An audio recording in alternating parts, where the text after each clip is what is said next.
Sveiki visi žiūrintys laidą Vienam gale kablys. Šiandien, kaip supratote, mes vėl Klaipėdoje, Salmo parduotuvėje, Baltijos prospektas. Ir šalia manęs Eugenijus. Sveikas, Eugenijau. Aš jau matau tavo veidelį, nes Eugenijus jau važiuodamas sakė, kur tu mane šį kartą nuveži? Sakė, neįmanoma, visos opės kliokia. Minė pakilusi, kur mes gaudėm su tavim prieš dvi laidas. Praėjusią laidą dar spėjau tu žiobrį pagauti, kol vanduo nebuvo visas sušokęs. Aš parašiau kaip tik 2 meškerytės. Žinok, yra prie Klaipėdos. Turbūt vienintelė vieta. Čia jūsų, prašau, bus baloninės meškerės trumpas. 4 metrų. Prie Klaipėdos yra viena dar laukinė vieta, kurioje gali pažvėjoti. Tai yra Klišupis, tai yra, na, toksai kanalas atitekantis tiesiai iš Kuršių marių. Ir ten vienintelė vieta, kur aš manau nebus labai didelė srovė, nes ten nėra upė, tiesiog toksai kaip kanalas einantis. Be srovės ir manau, kad aš priversiu tave pagauti plūtinę meškerę kokią žuvį.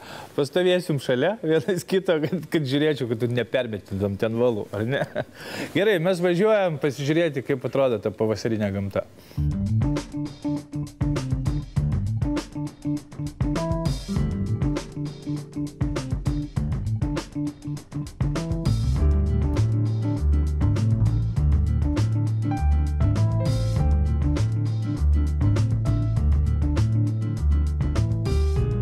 Ir kaip visada, šiandien mes savo žuklę pradedam ruoždami jaukus. Praėjusį kartą aš dariau profesionalius sensas jaukus skirtus praktiškai varžybom. O šiandien mes sugalvojame, kad tokiai vietai pasirinksime mėgėjiškus žuklės jaukus, todėl kad iš tikrųjų, na, čia jokios konkurencijos nėra. Žuvis, aš manau, kad bus šiek tiek aktyvesnės nei buvo tada, kai gaudėm su Eugenijum minėjai. Dėl to darysime ekonominį variantą tam, kad kiekvienas žvejas suprastų ir nebijotų gaminti jaukų, nes šiais laikais be jaukų neįmanoma. Mes turim Mondial F belgiško jauko. Iš tikrųjų, daugeliu meškeriotojų jau jisai žinomas, savo kokybę ir kainą. Iš principo gaminamas iš tų pačių medžiagų, kur ir gaminamas sensasas, iš tų pačių kepinių, iš tų pačių kukurūzų traiškytų, biskvitų, taip pat įdėta daug mineralų, skatinančių ir žuvies medžiagų apykaitą ir tiesiog apetitą. Ir jų yra kelios rūšys. Vienas yra Supermix, tai yra paprastesnis jaukas ir tai dažniausiai naudojamas kaip bazė. Ir Powermixas mėlynasis, kuris jau yra dažnai prisotintas kvapų. Kaip matote, žalioji serija tiesiog užrašyta bendras, upė, koja pavyzdžiui, o jau mėlynoji serija visa yra su kažkokiais tais kvapais. Pavyzdžiui, karšiui medaus kvapas. Šiandien mes naudosime koją ir naudosime tik tai vieną pakelį. Tiesiog aš juos padėjau, kad jūs susipažintumėte, įsivaizduotumėte. Juos galima tarpusavį maišyti įvairiai, kvapai nesipjauna, kas yra svarbiausia. Ir jeigu jums reikia didelio jauko kiekio, jūs galite daryti, na, tarkim, maišyti upę su karšiu ir dar dėti kokias nors kojas, blogai tikrai nebus. Ir pradedam. Tai yra koja, Powermixas su šiek tiek migdolo kvapu. Na, mes po to, ką norėsim, tą padarysim. Jaukas smulkus, bet aš vis dėlto visą laiką per sietą prasijoju, nes gamyklas, kaip gamina, visien jame atsiranda visokių didelių kepinių gabalų. O mums nereikia, kad žuvis prisivalgytų, radus kokį nors gabalą ant dugno. Mums reikia tiesiog ją pakviesti žuklės vietą. Nu va, tokių mums kepinių nereikia, mes jas tiesiog išmetam be gailesčio. Va, turim kilogramą jauką ir jei pamenate praėjusį žvejybui, kaip jau sakiau, mums liko begalė kanapių, kopros melasos, mes aišku jį paskaninsime. Tiesiog tam, kad ir žuviai medžiagų apykaitą pagreitinti ir kad padaryti jauką šiek tiek tobulesnį. Labai nedaug ir mums dar liks dar 2 žvejybom viso to, ką naudojam prieš tai.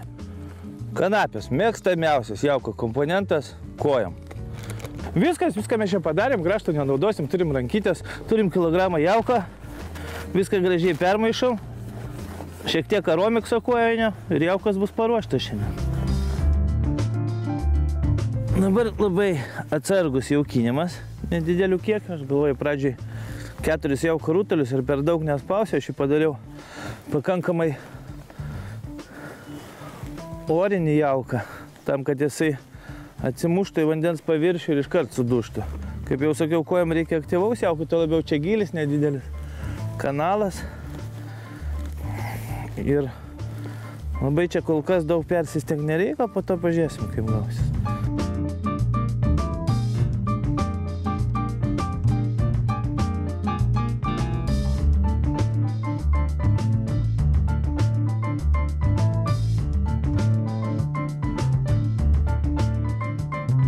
Nu va, kažką tai bandysim. Sakau, vienintelė vieta, kur galim žvejoti, kol kliokia mūsų upės. Tai čia man po dešinį visą laiką maišys, bet gaus iš kablį jaus ir baigsis jam.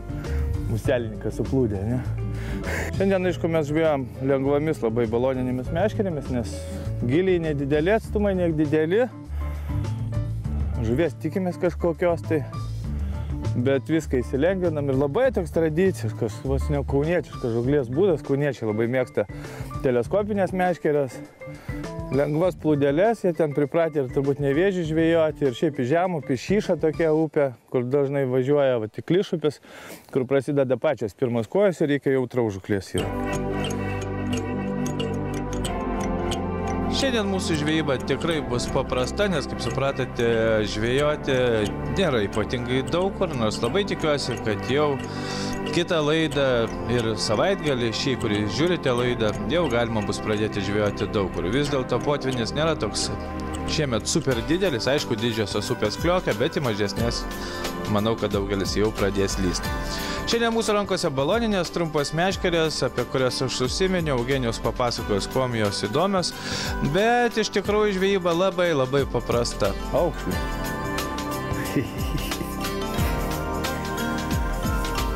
Kažkas panašaus į stintą, bet ne stintą. Taip, mūsų žvejyba paprasta, kaip matėte, jaukai iš karto sudirbo ir pirmosios žuvis pradėjo vertis. Žvejyba tokia, labai paprasta, atsistojus be platformų, nuo šlaitelio, plūdinė meškerė, viskas elementaru ir paprasta. Jaukai, kaip jau sakiau, sudirbo žuvis, tiesiog atsistojo į mūsų žuklės vietą. Bandėme žvejoti ir musės lervomis, ir kukurūzais. Didesnės žuvis maitinosi kukurūzais ir iš tikrųjų taip gražiai leidžiant laiką, čia jų galima buvo prilupti begalę. Vidutinės kojos štai tokios, bet žvejant plūdinę meškerę, jos iš tikrųjų gražios ir jaukios. Tuo labiau, kad tai vienos pirmųjų šio pavasario žuvų ir poledinės žuklės sezonas, aš tikiuosi, jau baigėsi visoje Lietuvoje. Netgi gamtosaugos ministras prašo visų nebelipti ant ledo, kai kur net draudimai. Tai tikiu, kad jau jūs ruošite savo plūdinės meškerės. O mes kaip visada šiek tiek į priekį tam, kad parodytumėme, kad jau įmanoma kažką tai pagauti ir džiaugtis plūdės nėrimu. Taip, jis įsilgtas, jis pirmasis, pavasarinis ir daugeliui kelia puikių emocijų. Netgi Eugenijus šiandien paėmė plūdinę meškerę į rankas ir žiūri, spokso į plūdę. Viskas okei, vis dėlto jis mano kompanionas, bus šiemet pakankamai daugelį laidų ir tikiu, kad mes su juo praleisime daug puikaus laiko ir papasakosime apie visą žuklės naujienas ir žinoma pagausim vieną kitą žuvį.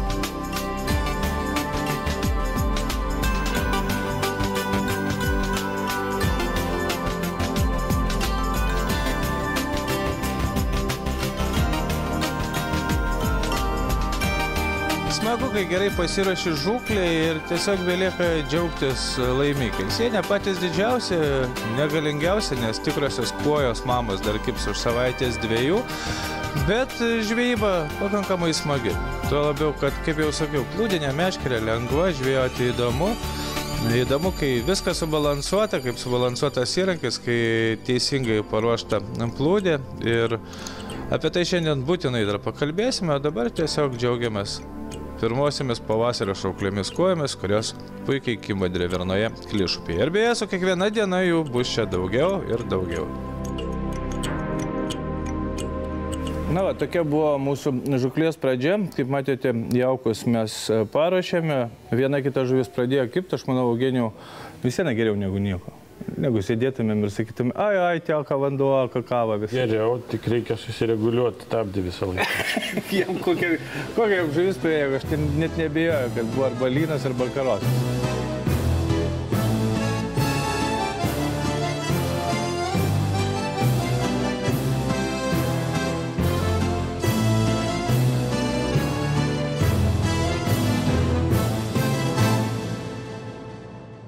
Tai va, Eugenijos stabdis yra va šita vieta, rytės. Taip, gerai. Kur yra reguliuojama, kai tu užkirti žuvį, tada turi būti praslydimas. Ir tada, bet iš principo valas buvo pavadėlinis geras, nors mes šiandien naudojam pakankamai ploną.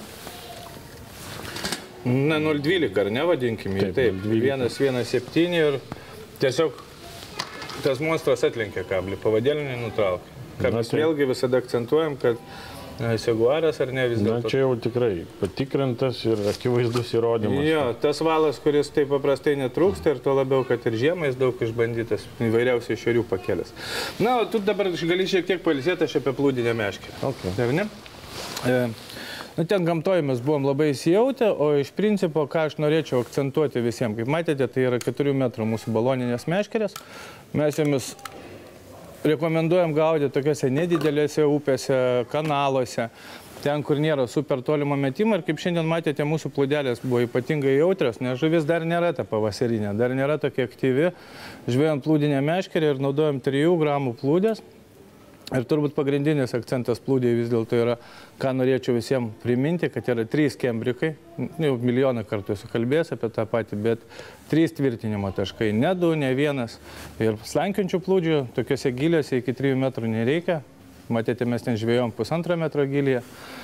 Tai akcentuoju tai, kad 3 taškai yra, 1 svarelis pagrindinis, o keletas svarelių būtinai reikia dėti, kad tu galėtum laviruoti, kaip yra žvejyboje. Tai keliau svarelį viršų, kad pavadėlis eitų lengvai, ilgai, tai leidau žemyn. Ir aišku, turbūt dar kartą reikia priminti visiems, kad dvigubas suktukas yra būtinas, nes masalui naudojamės musės lervas ir dažniausiai iš toli žvejojant, sukant greitai ryte, jeigu nebus dvigubas suktuko, automatiškai susisuks pavadėlis ir turėsit problemų, jis bus toks susuktas, garbiniotas. Na, o tu, Eugenijau, gal daugiau apie būtent naujas meškerės, ar ne? Šiemet mes kaip tik išbandėme visiškai naują meškerytę ir Makrotek, iš principo aš taip supratau, kad tai yra ne tik baloninė meškerė, ne? Na taip, yra tikrai nebloga serija meškerių, pagal kainą netgi sakyčiau prie ekonominės klasės, bet kiek aš žiūrėjau ir spiningėlius, Makrotek, Mikrotek ir štai baloninės meškerės jas įvertino tikrai puikiai ir pirkėjai jau įvertino, jau tikrai nemažai pardavėm. Ir šiaip aš rankoj šiandien jaučiau pakankamai smagus, šmaikštus kotas, meta tos 3 gramus į vieną pusę kanalo. Na, tai jau šitą sako ir lengvumas. Aišku, rytės mes vėlgi naudojam akumą šiandien, ar ne? Ir turbūt vėl nesakysi apie tai, kad čia super brangus bendri mūsų įrankiai, ar ne? Ne, čia kas gerai, atvažiuoja muselininkas į parduotuvę, čia sėdi Paulius Korsakas ir štai tau surenka, ką nori, greitai, nebrangiai, na ir visai neblogi įrankiukai. Va, ir dėl tų įrankiukų, tai dar galit pažiūrėti, kaip jie dirba ir dar pabaigai šioks toks akcentas apie juos. Akcentas koks, kad plūdinės meškerės sezonas jau prasideda, kas yra svarbiausia ir jeigu tik įmanoma rasti kažkokius kanalus, senvagės, ten, kur nebėga ruda kakava, tikrai žvejoti įmanoma. Žinoma, ten, kur labai aukštas vanduo, dar reikėtų palaukti. Vis dėlto ir srovės didelės, ir žuvis neaktyvės. Tačiau dabar žuvis lenda įvairiausius, kaip jau sakiau, kanalus, senvagės ir tai vyksta prie pačių įvairiausių Lietuvos upių, ne tik Lišupiai. Ir žvejoti štai tokias kojas, gražias, plūdinė meškerė iš tikrųjų smagu ir jų galima prigaudyti begalę. Tiesiog mes su Eugenijum gerai praleidom laiką, bet kibimas buvo žiaurus, jaukai mūsų suveikė ir jeigu rimtai būtumėm ten praleidę dar visą dieną, tai tas mūsų krepšys būtų nepakeliamas. Žodžiu, viskas tvarkoje ir tikiuosi, kad jūs pradedate tą žūklės sezoną ir jūsų plūdės lygiai taip pat smagiai neria.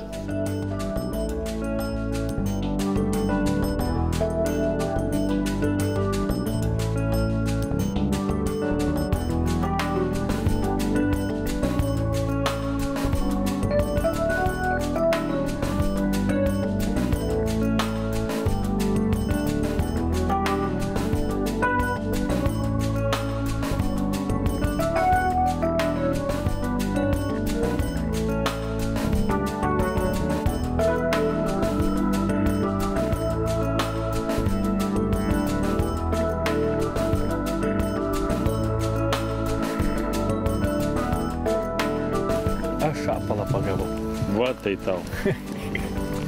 Matai, koks šapalas. Kai klumpė. Super.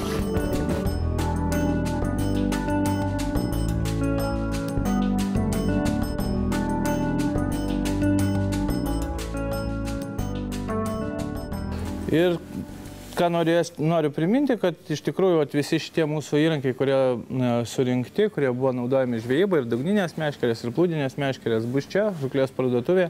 Jūs tiesiog galite ateiti pasižiūrėti, pasverti tą meškerę rankoje, susidėti, pasimusikuoti, pamatyti, kaip surištos sistemėlės, galų gale pasimti ir išeiti tiesiai į žvejybą, kur viskas daug paprasčiau. Tai mes pirmą dalį savo baigiame, antroji dalį kalbėsime apie valgomas gumas. Tai iš tikrųjų kažkas naujo įdomaus ir kol dabar dar visi laukia to sezono žvejybos, kol visi galvoja, kad jau reikia tas pinigą paimti rankas, jau reikia pradėti žvejoti, tai mes kaip visada jam informacijos į priekį, ar ne? Taip, duos.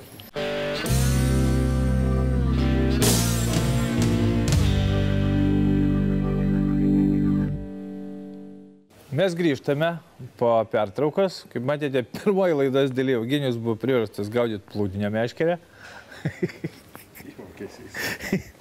Ne, visi tave žino kaip žmogų, kuris įvaldęs muselinę meškerę, tiek būdų ne plūdinė ir ne dugninė, ar ne? Na, o ką padaryti? Ja. Aš galvoju, kad tu tobulėjai. Aš džiaugiuosi, kad tu vis dažniau su manim žvejoji ir galvoju, jau tu būsi profesionalas po kažkiek tai laiko, ar ne? Tai aišku. Tau tai patinka. Aš gabus. Gerai. Aš džiaugiuosi, kad tu gabus, Eugenijau. Mūsų tikslas artimiausias, aš manau, gal už porą savaičių. Vėl, kai mes su tavim susitiksim, tai bus žvejyba ešerių. Ir vėlgi tam yra sukurti nauji masalai, Lietuvoje jau daug kas juos žino. Tai yra valgoma guma, daug žvejų girdėjo apie tai. Bet gal tu konkrečiau apie, na, ne tai, kad čia stebuklai abrakadabra, bet iš principo iš esmės, kodėl ir kaip. Taigi, valgoma. Kodėl jinai valgoma, gal pradėsim nuo to. Jinai valgoma vadinama todėl, kad jinai prikimšta druskų, atraktorių, kvapų ir ten visokių baltymų. Ir jinai ne tik apibarstyta ir ištepta, bet apie 60–70% visos tos masės įeina į pačią silikono sudėtį. Būtent tų visų kvapų baltymų, ne? Tai reiškia, kad jinai taip greitai neišsigaruoja vienas dalykas ir žuvis įsikibus, na, jinai suvokia tai kaip maistą, galbūt labiau negu paprastą gumą ir taip greit nespjauna. Boilis karpiam, tai guminukas ešeriui. Neblogai, va, technologijos mūsų žygioja jau. Na ir tai iš tikrųjų ne tik ešeriui, čia yra ir starkiam, aišku, ir lydekom. Yra įvairiausių, ir dropshotinių, tų dabar yra naujų variantų.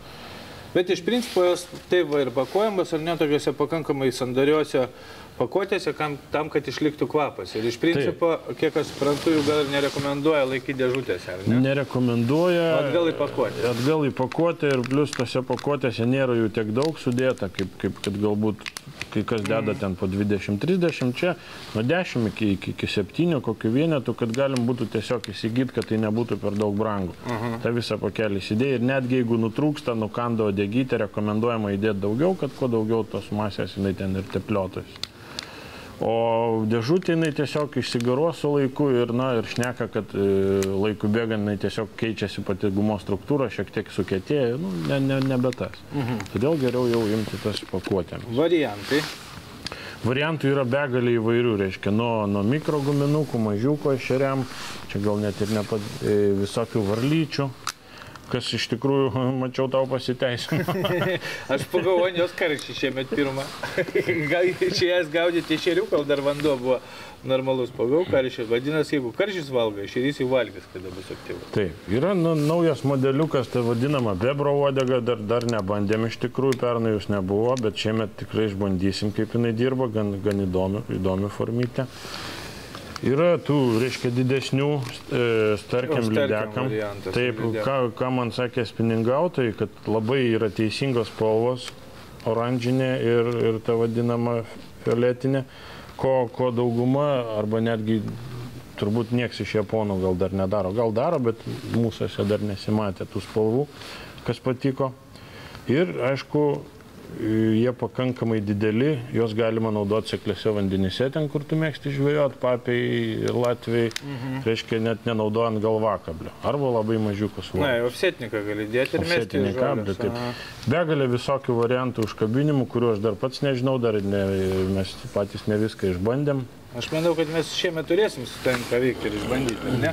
Mes galim dabar, kad visai neatsibostumėm žiūrovam, papasakoti ir parodyti, kaip Latvis, beje, jisai pats ir yra sukūrėjas, ar ne? Jisai dirba su gamintoju, jisai projektuoja modelius, renka spalvas, renka kvapus ir formas.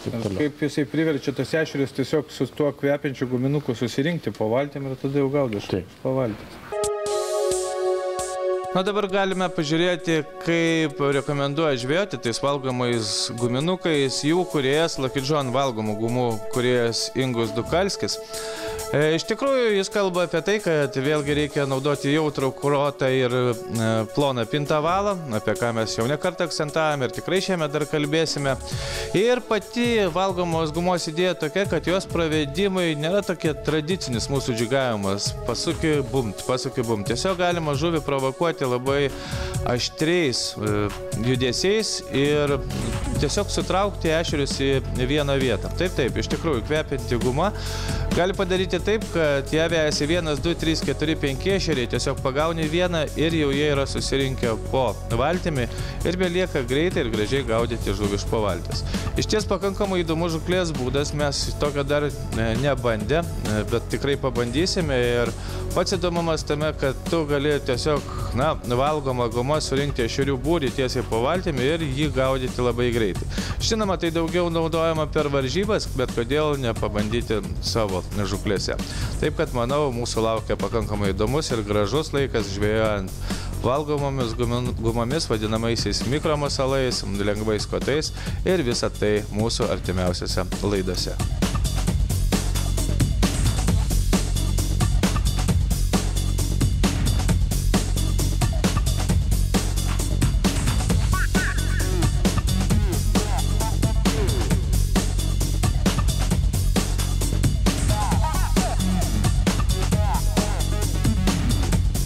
Ačiū, Eugenijau. Iš tikrųjų, pakankamai įdomus masalas. Šiemet turėsim ką veikti, išbandyti. Aš nesulaukiu, kada prasidės tas ešerių metas. Mes išbandyti turėsim ne tik guminukus, bet ir mikromasalinius kuotus ir viską iš eilės. Kiek žinau, čia begalė paruošta būtent tai vadinamajam mikrodžigui, tai yra, kuris labai populiarėja. Populiarėja, iš tiesų, smagi žvejyba, man irgi patinka. Kai daug kimba. Tau visada patinka, kai daug kimba jam. Jisai negali, kai nedaug kimba. Iš tikrųjų, viskas įdomu, mūsų tai laukia ateityje, bet jau mes apie tai kalbam ir jau galite dairytis ir uostyti ir galvoti, kur galite įgrūsti tą guminuką. Na, laidos pabaigai aš vis dėlto norėčiau dar šiek tiek apie tai, kokius mes pranešimus gavome iš gamtos apsaugos. Norisi priminti visiems, kad lydekų draudimas yra pratęstas ir mes dar negalime gaudyti lydekų iki balandžio 30 dienos. Anksčiau būdavo visą laiką iki balandžio 20, bet kadangi daug ledo, potvinio, sniego, kai kurie ežerai dar pilnai užšalė, tai lydekų draudimas pratęstas. Turėkite tai omeny. Na ir dar apie tuos draudimus, kai kas jau nesilaiko ir man labai džiugu vis dėlto, kad šiemet tos baudos yra didelės, nes paskutinė informacija, kurią mes gavom, kad mūsų minijoje brakonieriavo tokie, nežinau kaip jas pavadinti, žmonės ir gaudė neršiančias lydekas, nes dabar vyksta lydekų nerštas, noriu priminti, kad vyksta ir akcija Lydeka 2013, net negalvokite dabar bandyti kažkaip ją pagauti, nes tie veikėjai, kurie čia minijoje tas lydekas sėmė samčiais, tai man atrodo gavo 39 000 litų baudą, 5 ir prie viso to, kad jau ministerija kalba apie tai, kad su tokiamis sumomis jau nebebus administracinės baudos, o bus baudžiamoji. Taip kad tie, kurie gaudysit savo tinklais ir tuo ateinančius nešti karšius, galite labai ramiai sėsti į cypę, kas yra džiugu. Ir aš kviečiu visus Lietuvos meškeriotojus prisijungti prie visų įmanomų akcijų, ar karščių nerštų, ar lydekų nerštų ir bet kokią informaciją tikrai atiduoti netgi tuo trumpu telefonu 112. Aš manau, gamtosaugininkai tai sužinos ir būtinai imsis priemonių. Šiandien tiek. Aš galvoju, kad už savaitėlės tie visi potviniai baigsis, bet jau vandenis pradės lūkti ir mes galėsime su jumis tęsti toliau pavasarinės žūklės. Galų gale pavasaris atėjo, kad ir kaip vis dar nedrąsiai, bet jau mes pradedam. O tai yra svarbiausia. Nei žvyno, nei uodegos, ruoškitės gerom žūklėm. Susitiksim lygiai po savaitės.